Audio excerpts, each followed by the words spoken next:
Guys want a free sales lesson?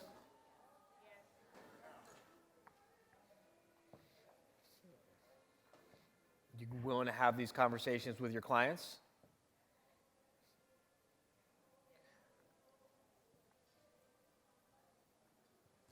What are you selling?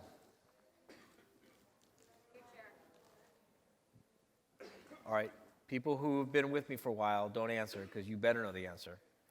New people, show of hands, new people. First time here. What are you selling? Nope. What are you selling? Sorry? That's right. More specifically, what do all your clients coming to you to buy? They're not coming to buy peace of mind. What? Can't hear it. Got to speak up. A plan? No. No. That's right. They're coming to buy their future. Estate planning lawyers, clients want to buy a better future. Divorce lawyers, clients want to buy a better future. Bankruptcy lawyers, clients want to buy a better future. Bankruptcy lawyers, clients want to buy a better future. Transactional lawyers, clients want to buy a better future. Immigration lawyers, clients want to buy a better future. Is there any practice area that clients don't ultimately want to buy a better future? Or is that basically what they all want to buy at the end of the day? Yes? What could you maybe help them do? Design a life. Nah. Fuck it, I'll just do legal services.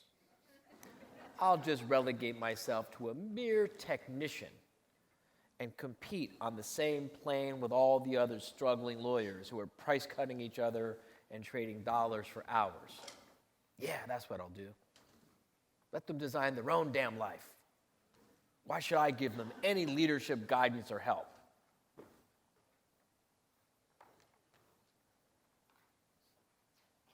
Is there anyone here who doesn't get that this exercise that I'm asking you to do is part of how you sell legal services?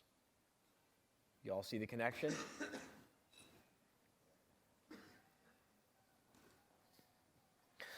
So there's a story, I don't know if it's true or not. Gandhi, a woman came to Gandhi. She brought her son.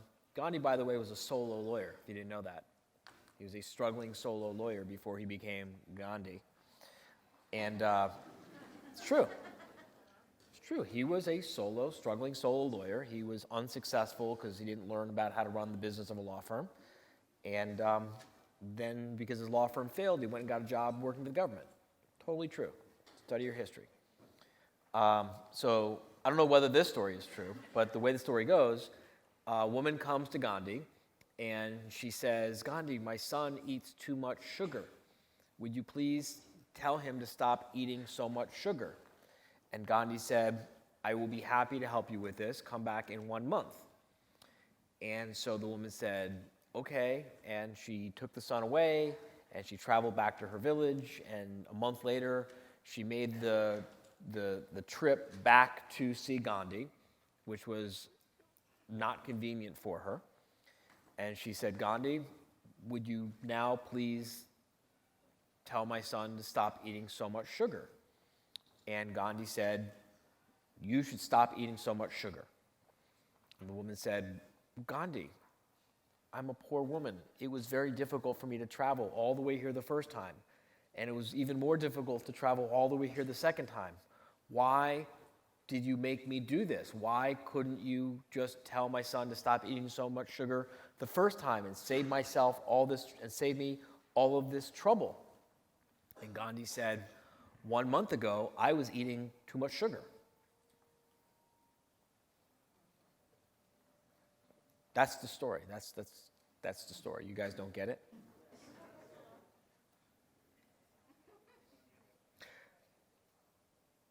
How can you help your clients design their lives when you haven't bothered to demonstrate enough self-respect to design your own life?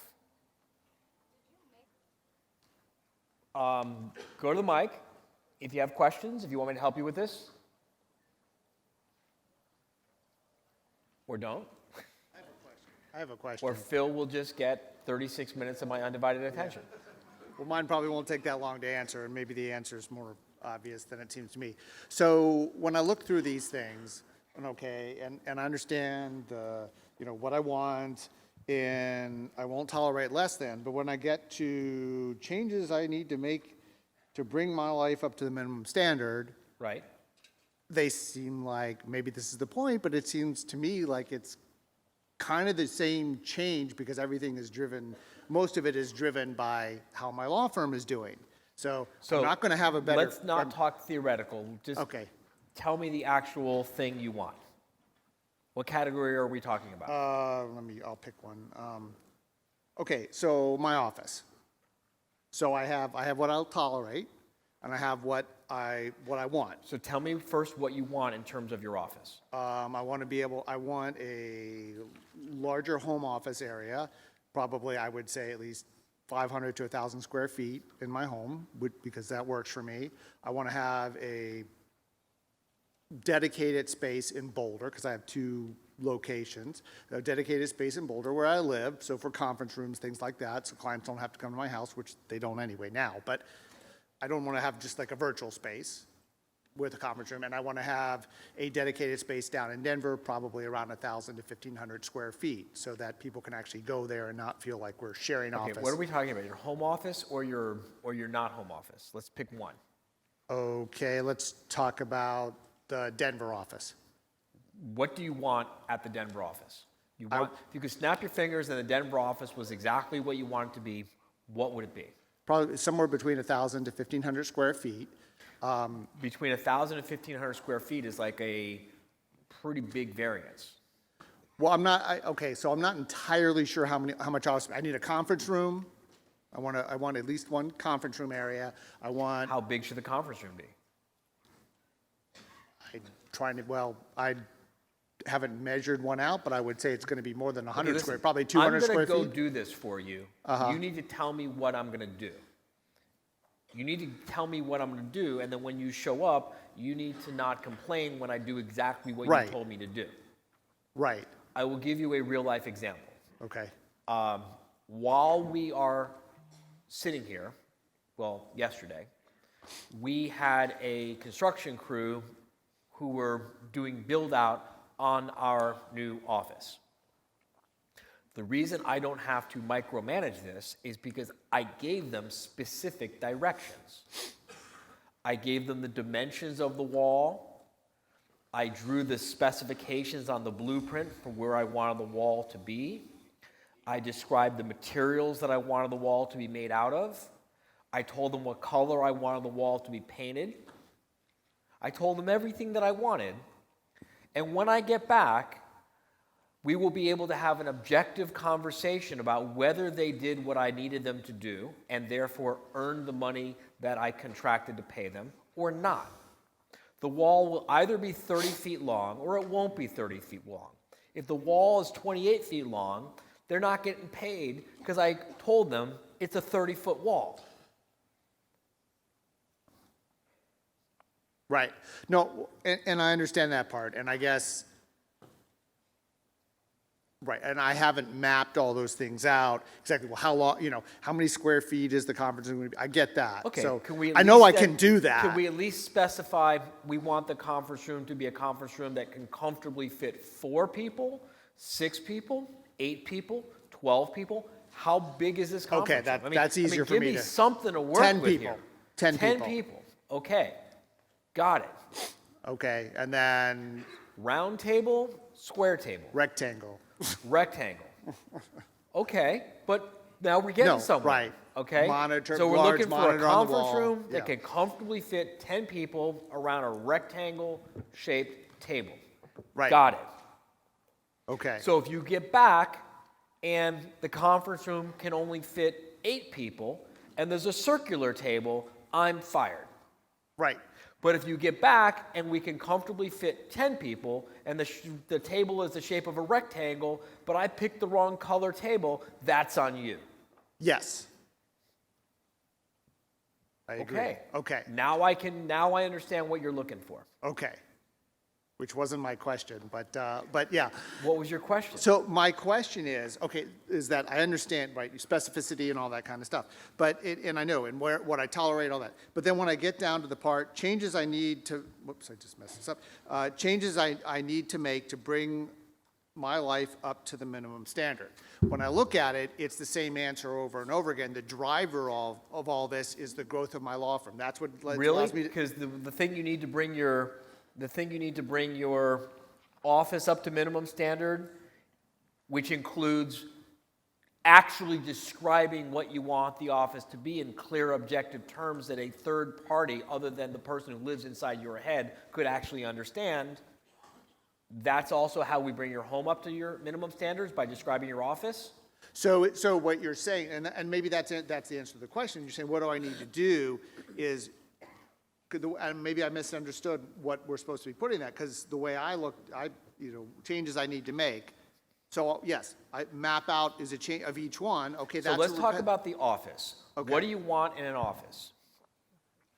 So we'll talk about so the Denver office, the same thing. So Fine. So we You want a won't conference tolerate room. less than what? What? You won't tolerate less than what? In Well, terms of the what Denver I won't office? tolerate less than is what I have now, where I have a small dedicated space, but I have access to conference rooms. Well, if you won't tolerate less than what you have now, then why do we need to bother making any changes? Because you're willing to tolerate it. I'm willing to tolerate it, but that's where I am now, because that's what I'm If willing you're to. willing to I want tolerate more. it, why do we need to make any changes? Why should we bother to make any changes if you're willing to tolerate what you've got? Because I want something different. Well, then you should probably raise your minimum standards. Then you'll stop tolerating what you've got. Okay. I understand that. So what do you need to do to change? What change do you need to make to bring your life up to this new, improved minimum standard? I would suggest step number one is define what that is. Okay. All right. And that may, Step okay. number two, make a budget. Okay, so it's that. Step okay. number three, make a plan to make the money, to get the budget, to execute on the plan. Okay.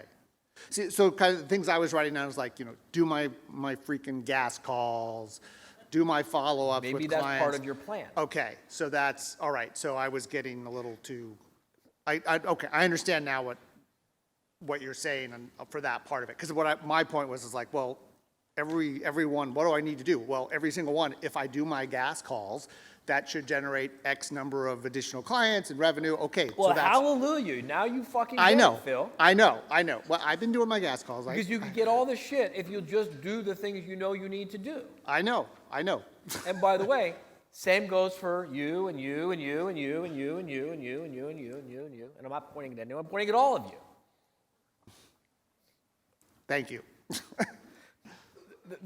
The challenge that I find that most people have with this exercise is the thought of actually defining what you actually want in reasonably clear, reasonably objective terms is so foreign to most people that it doesn't even occur to us that it could possibly actually really be just that simple.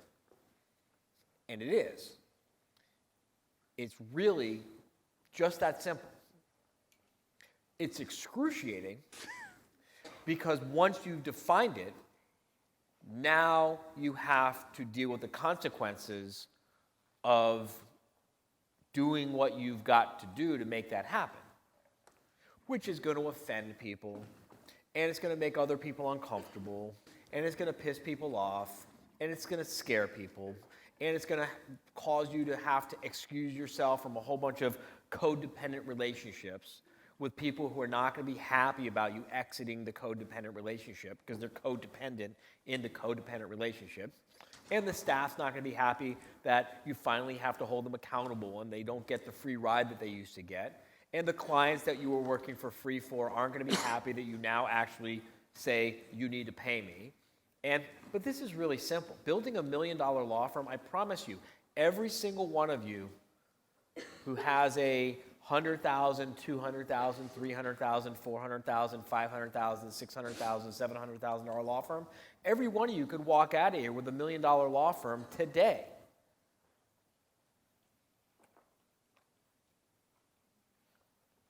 Thank you. Thank you. Hi. So I'm new and I'm in the create phase. And as I'm doing this, my question really came down to the changes I need to make. And it seemed like the answer was to everything, hustle, market, sell. Is when you're in the beginning like that, is it that truly the answer, or does it have to Give be me more an example of one specific? thing. So I have my eye on office building. I want an office building. You what? I want an office You building. want to own an office building. Want to own an office building. Why do you want to own an office building? Because I'd like to be able to rent space out to have passive income. Why do you want to rent out space for passive income? How much passive income do you think you're going to be able to produce with this office building? I don't know. I haven't gotten specific on it, and I guess that's part Well, of the problem. then I guess everything we're talking about with regarding the office building is a bunch of bullshit. Okay. We want to generate $10,000 of passive income. We want to generate $2,000 of passive income. We're talking about buying a 100,000 square foot office building. We're talking about buying a 5,000 square foot office building. What are we talking about here? The office building I want is 1.35 million. It's got 8,000 square feet to it. Has- Okay. How much passive income is it supposed to generate? I hadn't thought it out that far. I was still in the How beginning. many rentable square feet is in there? 8,000 feet? 8,000 feet. How much of that 8,000 feet are you going to occupy? I'd like to have 2,000 for now. So you're going to rent out 6,000 feet. Right. And you're going to rent out 6,000 square feet for how much per foot? I think the going rate's like $30 a square foot. So $30 a foot times 6,000 feet is 6 times 3 is $180,000 a year of income. Yes? Yes. $180,000 is $15,000 a month. Yes? Yes. $15,000 a month of passive income, and the building's going to cost you $1.8 million. 1.35. Sorry? 1.35. 1.35. So how much do you need down on a 1.35 building? 20%. 30%. Okay. So how much is that? Have you gone to the bank? No. What kind of law do you do? Probate, guardianship, and estate planning. What do you say to your clients when they come to you with a estate plan and they have not thought anything through? It's pretty excruciating. Tell them I need more info. Here are the things you have to think about. I need more info, Right. right?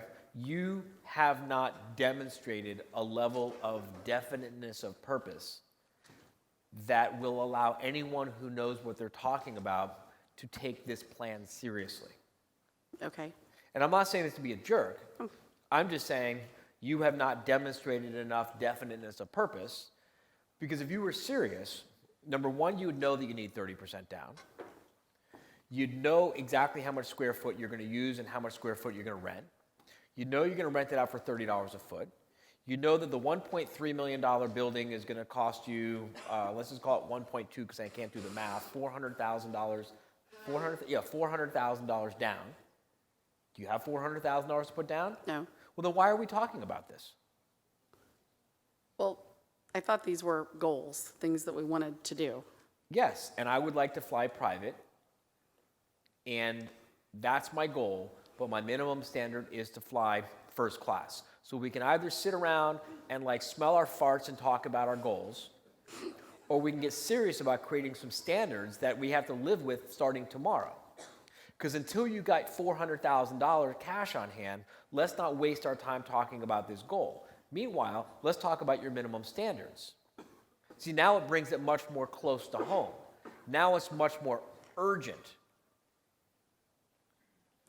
Well, I think Let me tell you a story. Years ago, we were at a live quarterly meeting in Beverly Hills. And a group of members went out for dinner with one of our CEOs. And one of these members, who will remain nameless for obvious reasons in just a minute, who was about the most full of bullshit fucking person I've ever met in my life.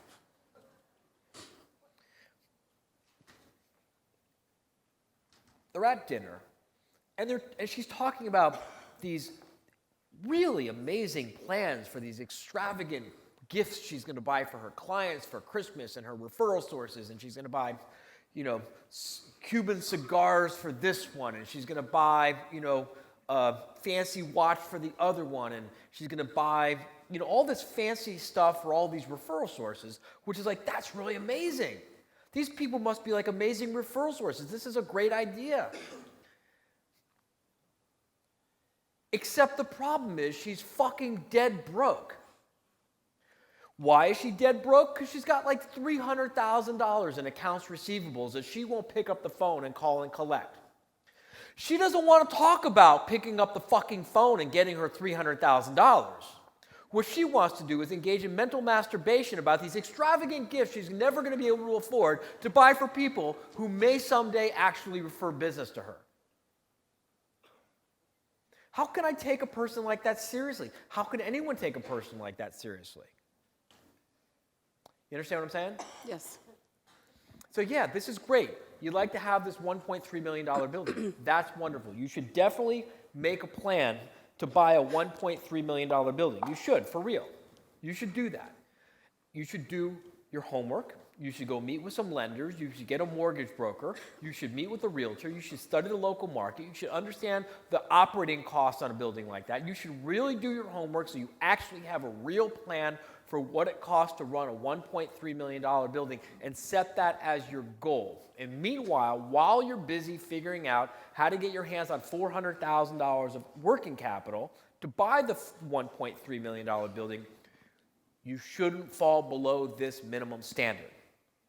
Now, this minimum standard isn't 5 years in the future. This minimum standard is now. That's why no one likes to talk about their minimum standards. Everyone likes to talk about their goals. Goals are comfortable to hide out in. Minimum standards are real. You get my point? Yes, sir.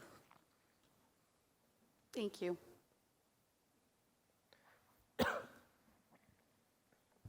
My topic is the office. Pop this out of here. So put this back in there somewhere. I just want to say one last thing to the woman who's at the mic, because you don't know me. So I hope you understand. I'm sincerely saying this with love. I'm not trying to embarrass you. I'm not trying to criticize you. I'm trying to help you be serious about what you're doing. Because when you bring this level of disciplined thought to your own business, you will be able to bring this level of disciplined thought for your clients. And when you bring this level of disciplined thought for your clients will take you more seriously, I promise you. And your referral sources will take you more seriously, and your staff will know not to fuck with you. Got it? But when everyone, and I'm not talking to you, I'm talking to everyone, but when you're like all wishy-washy and I don't know anything, everyone knows they can fuck with you. And they do. All right. Okay, so mine's office. The minimum standard is to have all of the offices utilized by billable professionals, some of which are paralegals, some of which are attorneys. And we have a minimum standard of what we want them to each generate. That's how we're determining whether or not we're at our minimum standard. So the minimum standard is to have every office in the every office in the office occupied by a productive associate who is generating at least X amount in revenue per month, quarter, year. Yes, except in two of the offices, it would be a paralegal, but yes. Fine, same thing. Okay. Okay, so that's the minimum standard. Does everyone see that's something we can really sink our teeth into? That's something we know it's either real or not real. We're either achieving it or not achieving it. So the goal would be that 2 of the other offices that are occupied by Abby and myself would be freed up as we move more into the managerial side and also be able to be utilized by billable attorneys, which would give us another like $1 million in collectible revenue. So that's the goal. The goal is to extricate yourself from the production work and vacate your offices and put billable associates into those offices. Right, to make them be as profitable as they are now. 500,000 per office. Correct. Got it. Okay. So the problem is, and why I think we're not at our minimum standard is. Let's talk about the changes you need to make Okay. to bring this part of your business and your life up to that minimum standard. Okay, so these are what we think we have to do. We have to hire a paralegal and at least 2 associates by the end of the year. Okay. 1 young associate coming. Question number 1. Do you have enough work? Is marketing producing enough work to keep 2 more associates busy? Yes. Question number 2. Do you feel like your policies and your procedures and your systems are robust enough in order to support 2 more associates? I do not. So that's one thing you need to do. So what we had put down here was to create defined job descriptions. We have some, but tweak them. And create written expectations, which we would give to each new hire, literally writing out and having them sign what the steps of what we expect and what the consequences are if the expectations are not met. Like a job description. Right, but to actually say if you don't bill your hours this month, this happens, 2 months, this happens, 3 strikes, you're out kind of thing. You're engineering the position to be profitable. Right, which is clearly where our issue is because we just keep making excuses for everybody and giving them extra chances, and that is, I think, the root of the evil with our productivity. Okay. And then to work within the confines of the color-coded calendar that Kristen David had given us, where we have certain time slots for marketing, for the metrics, the legal work, which will continue to shrink as we extricate ourselves from doing the legal work, which will also. Some of the things you've said to me so far, I'm just repeating it so everyone's clear, because this is exactly how you do this. This is like the least sexy thing, right? This is so unsexy and unexciting and boring and tedious, but when you're on vacation for 30 consecutive days with emergency access only, and you're making hundreds of thousands of dollars a year, and you've got an executive assistant, and you've got a house manager, and you're flying first class everywhere you go, and your kid's college tuition is paid, that's pretty fucking sexy. And this is how you do that. So we've got to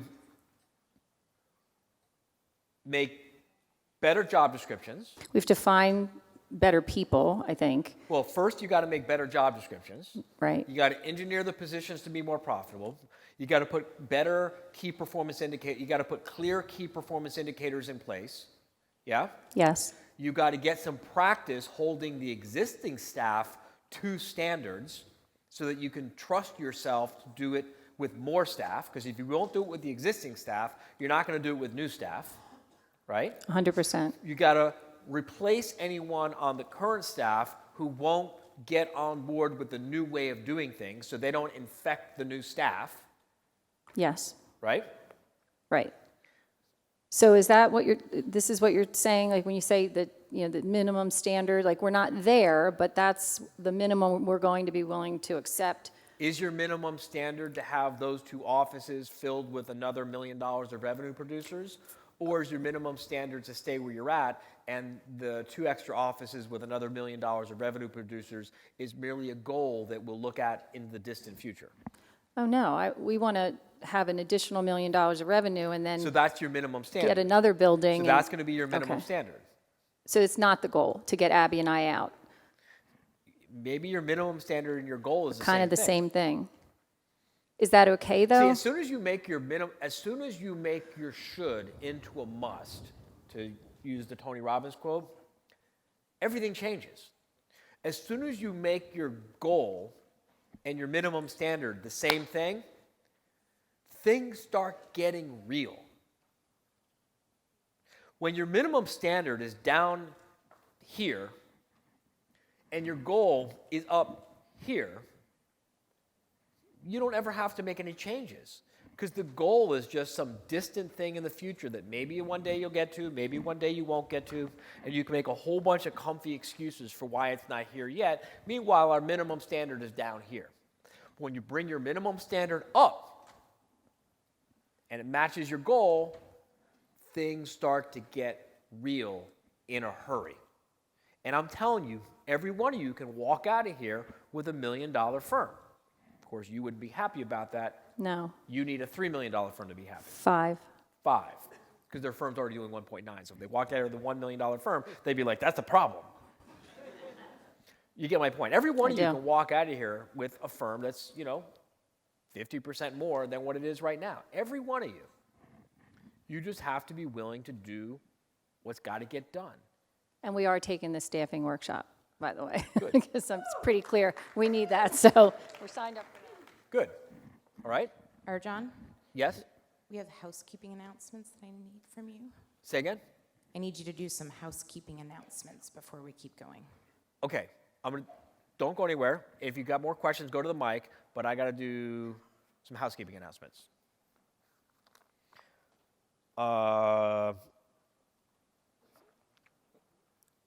One, everyone, okay.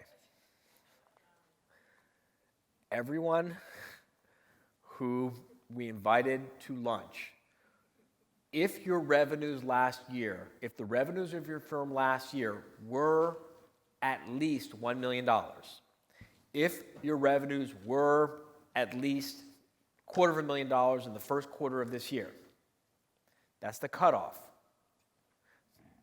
When we're done with this session, please just go to that corner. You know who you are. I'm not going to ask you to identify yourselves. If your revenues last year were at least $1 million, or your revenues in the first quarter of this year were at least $250,000, go to that corner. We're not going to have breakfast tomorrow morning.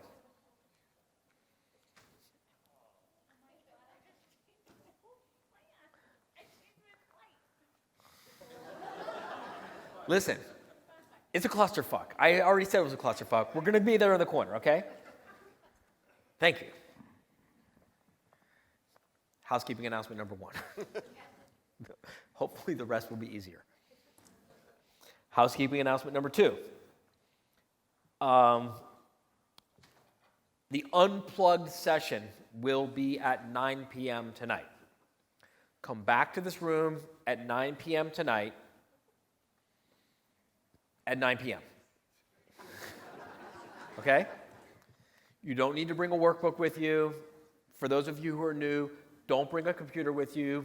Don't bring a workbook with you. Don't bring a bunch of stuff with you. Just come comfortable. All right? You want to have a few drinks at dinner? That's not discouraged.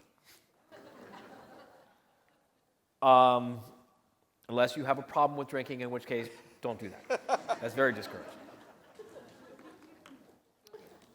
Huh? Yeah, go gamble. No, don't do that either.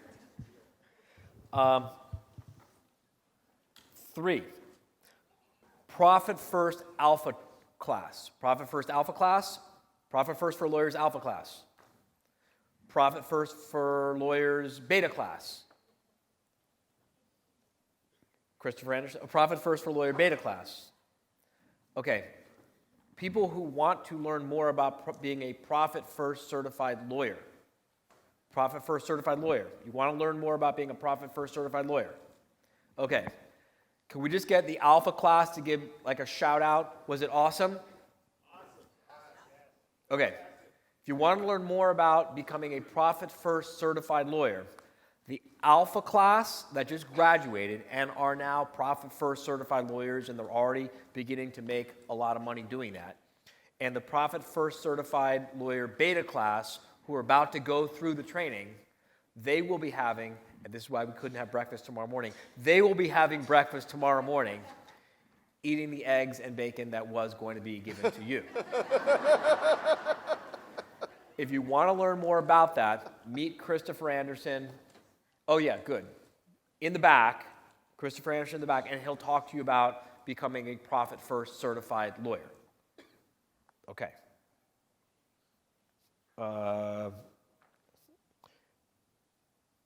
Dashboard challenge.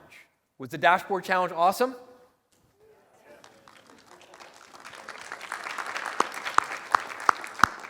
One of you guys won like 30 grand. I expect some screams, some hoots, some hollers.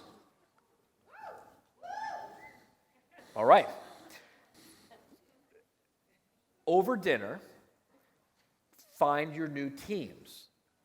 That way tomorrow morning, when we make the announcement for new teams, you know who your teams are, and we don't have anyone running around screaming, I need a team, I need a team, I need a team, like last time and the time before that. Plan ahead, find your teams at dinner tonight.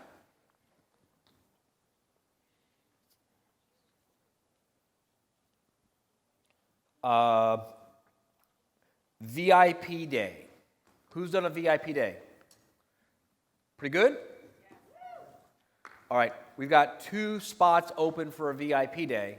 There's one firm that asked for a shared VIP day, and they're kind of getting a group together, and they asked me to tell you to go see Renee if you want to get in on a shared VIP day.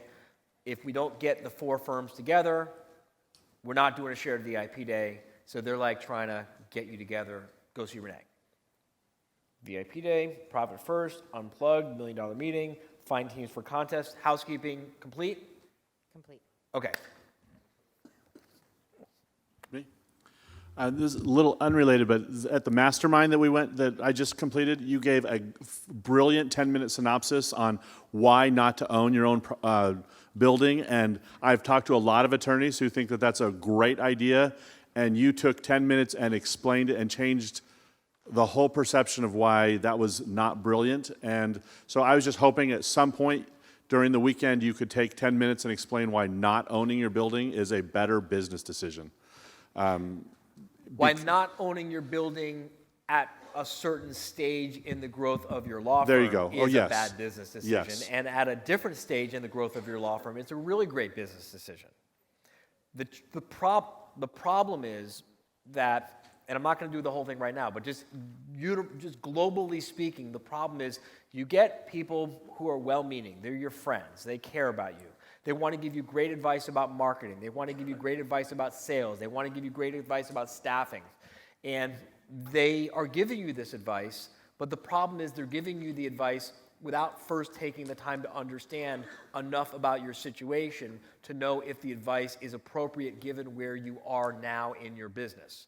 It's kind of like, mountain bikes are great, and tricycles are great. Mountain bikes are great if you're a teenager, and tricycles are great if you're 3 years old. The problem is if you give a mountain bike to a 3-year-old or a tricycle to a teenager, then you have all kinds of problems.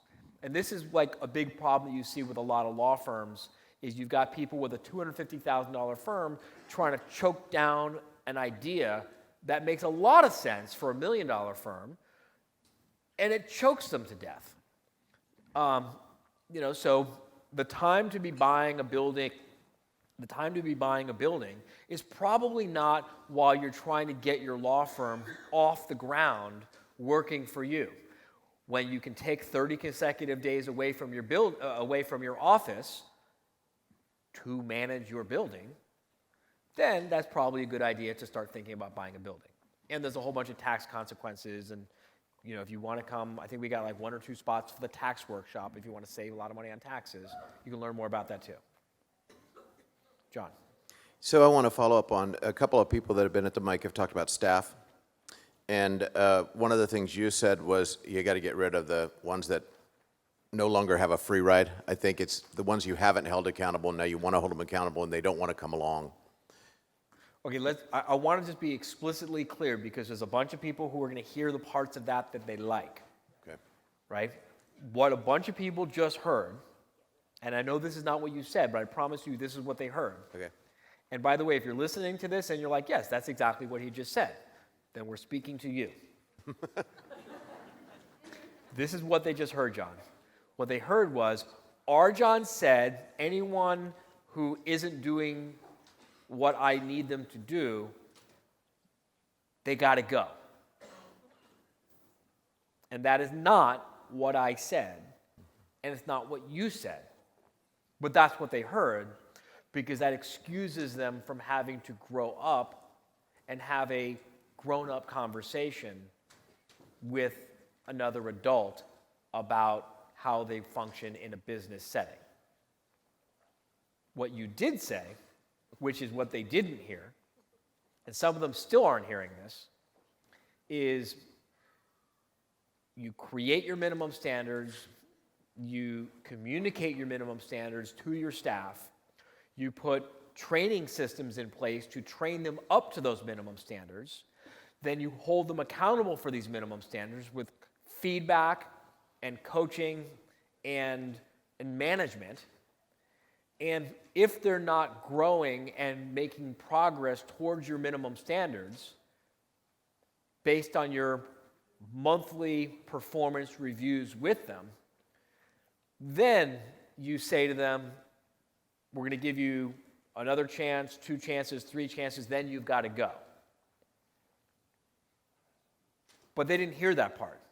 What they heard is, I don't have to think through my standards. I don't have to write any policies or procedures. I don't have to think through and create any systems. And I don't have to have any uncomfortable conversations with people. I can just install a revolving door waiting for, a magic mind reader to fly their flying carpet through it. That's what they heard. Okay. Be that as it may, what's your question? Right. With that amazing preface, so what I've observed around here, and I'm one, that a lot of us that have experienced rapid growth will have a time when either we fire or we push people so hard that they leave. So trying to learn from past mistakes. I don't think you ever have to push anyone so far that they leave.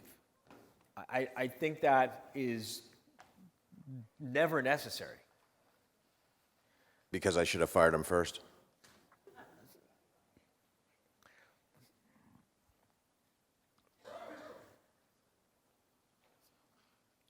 Your minimum standards for how anyone should perform in their role should be engineered to be profitable for the employee. It should be engineered to be profitable for the clients, and it should be engineered to be profitable for you as the owner of the firm.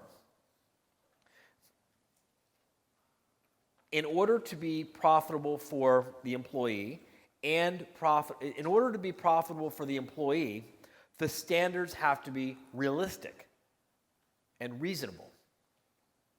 In order to be profitable for the clients, the standards have to be realistic and reasonable and produce a profit for you and the employee both. In order to be profitable for you, the standards have to be realistic and reasonable, right? I don't think that asking anyone to comply with standards that are reasonable and realistic pushes anyone so far that they have to quit. I think being reasonable and realistic is being reasonable and realistic, and if they choose not to step up, then they can choose not to step up. But this suggestion that the only way to make a profit is to be some sort of slave driver who pushes them so hard that they have to quit. Okay, let me put a little flesh on the bones. Okay. You engineer, just imagine there might be employees like this.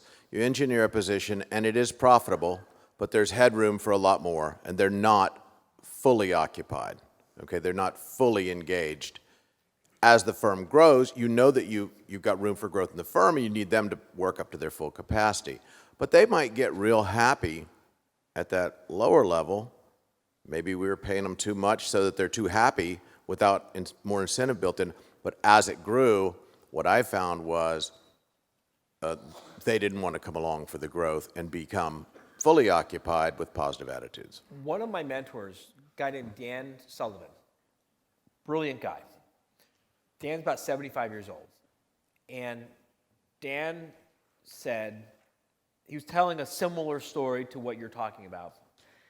And he had a bunch of people who were complaining because he was in the process of reinventing himself again in his career and his life when he was like 70 years old. And they were basically complaining that they were now uncomfortable and that he was leaving them behind. And he said, look, I promised you could always come with me on my journey. I didn't promise I would stay with you wherever you are. I'm constantly reinventing myself. Some people on my team want to come with me as I reinvent myself. Some don't. Some people, when I choose to reinvent myself and take a hard left, are excited about coming with me on this new part of my journey. And some people say, you know, I understand why you're making this hard left. I understand why you're reinventing yourself. It's been a great ride so far. I wish you well. I'm going in a different direction, and we're still friends. And some of them take it very, very personally, and we can't still be friends because they think that I owe it to them to keep them comfortable. You got to do what you got to do. You got to be who you got to be. You got to feed the whatever the music was in your soul. Your quote, where does your quote, who no longer have a free ride, fit into, I think you said Sullivan. What? You said there will be employees that you got to get rid of who no longer have a free ride. Yeah, that's people who won't step up and meet the minimum standards. Okay. Which we're going to do a much better job of defining and relaying and teaching, those sorts of things. Okay. Yeah. Okay. All right. Thanks. Thank you.